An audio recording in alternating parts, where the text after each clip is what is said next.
天高任鸟飞，南海大风吹。这两天最热门的话题仍然是香港的战中。这8、9天过去了啊，战中到今天来讲，总算是声势降低了一点。香港的学运分子和民运分子啊，要的就是所谓的真普选。什么是真普选呢？就是不要中央政府提名的人选，要自己港人亲自提名的人选。不过中国中央政府呢，中国的人大一句话没门，所以战中一直延续到现在，僵持了这么久，总算是来到了一个节点了。现在的节点呢已经到了，逐渐的战中的人士也逐渐的在减少。你包括学生呢回去也去上课了，工人们回去也去工作了。我记得哈有一条天桥，这个天桥是直接是由公务人员从这儿走到达他们就政府工作的一个地方。这个天桥原来是被学生给占着的，但是自从昨天开始，这个天桥已经开始通开了，允许公务人员去上班了。不过这个战中的情况呢，在香港已经引发了很多的这个意识形态的分歧。相信可能不单只是在香港，在全世界海外，只要有华人的地方呢，都对这个分歧厉害了，就是家庭成员之间，父亲跟儿子就怒目相斥啊，然后这同事朋友之间也吵得不亦乐乎。是，但是这样子的一个意见分歧呢，或者是不同的这个感受，会不会令到中央政府，就是中共政府呢，他会妥协，然后就让你去你要什么我给你什么，这个可能性应该非常低。不过你要中央政府妥协的可能性是不高的哈。在香港现在已经出现了有战中的也有反战中的，而反战中的这些人就全部走上街头来，开始强拆这些战中分子所搭建的这些路障，也产生了一些肢体的冲突，还有流血冲突，还不少的人被送进了医院。我看到一个图片啊，这个图片我不知道是 PS 过后的呢，还是真实的一个场景。这个图片是中间的这一部分人全都是战中的人，然后一圈围着的都是警察，警察外边这四周全都是反战中的人。看到这个图片就感觉到是反战中的人反而比战中的人数还要多，是吧？这个就是一个情况了哈。咱们说在马来西亚。好，咱们过去也有过709-428这个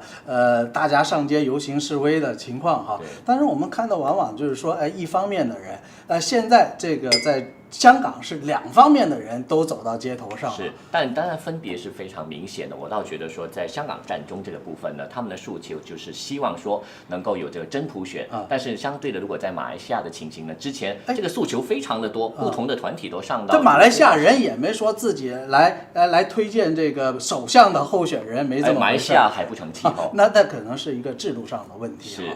说起这个香港人要求真普选呢，我在想，如果你看回整个香港的历史啊，从1898年这个香港的正式租给了由这个清朝政府正式租给了英国之后哈，到1997年回归，这99年里面哈，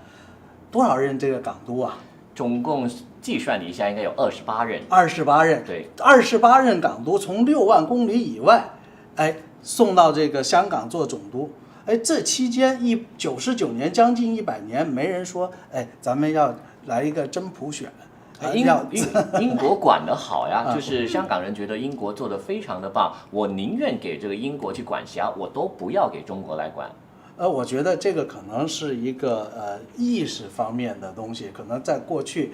大家没有谈到这个民主的这么一个课题。今天经过了那么多年之后，香港收归之后是一国两制，一国两制，这个怎么样来进行？到现在已经差不多20年了啊，再过3年就是20年的时间了。但是香港人这个时候提出要求，这个候选人都由香港人自己来提出，但是中央政府不认同、不认可。